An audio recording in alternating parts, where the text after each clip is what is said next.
So Ron, one of the first questions I want to ask is what security protocols are in place on the 8x8 platform to protect students and administration?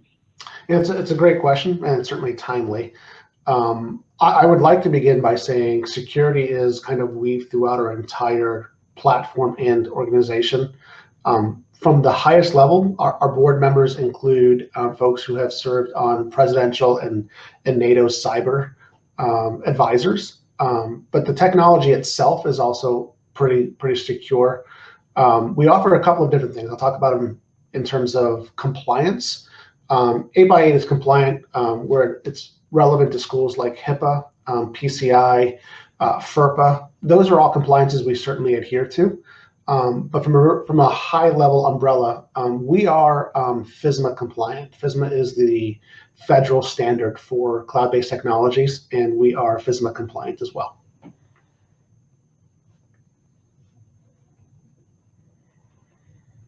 Great. Is there any additional security measures that you guys are trying to put in place for the upcoming challenges with the current crisis going on in the world? Yeah, for us, there, as we look at specific use cases, like for example, our meetings platform is being used as an alternative to things like Zoom or WebEx or GoToMeeting. And what we've done with that platform is we provided some specific targets, right? While the platform itself is secure to this point, thankfully, we haven't had any security issues to deal with. We have added additional layers. So for example, one of the things that we've added is a random meetings named generator. So instead of a random number generator, we actually are using words that we couple together. Sometimes it's 3 or 4 different words, sort of nonsensical, but go together. And we chose words for 2 different reasons. One, we literally can have trillions of possible combinations as a result of that, as opposed to fewer with numbers. And the words being strung together are actually a harder thing to predict than numbers are.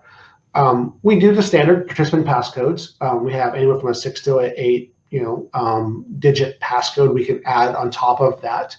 And then when we are providing vanity meeting spaces, so for example, 8x8.vc/ron.gil is my meeting space.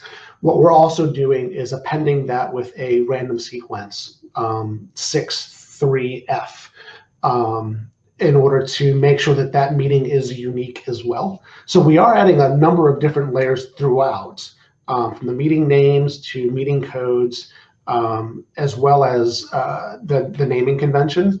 And then the last thing is, and we're continuing to do this, we haven't stopped doing it, which is something that some other folks are doing, is we are encrypting that data from beginning to end across our platform, whether it's the free version of our meetings all the way to the pro paid version.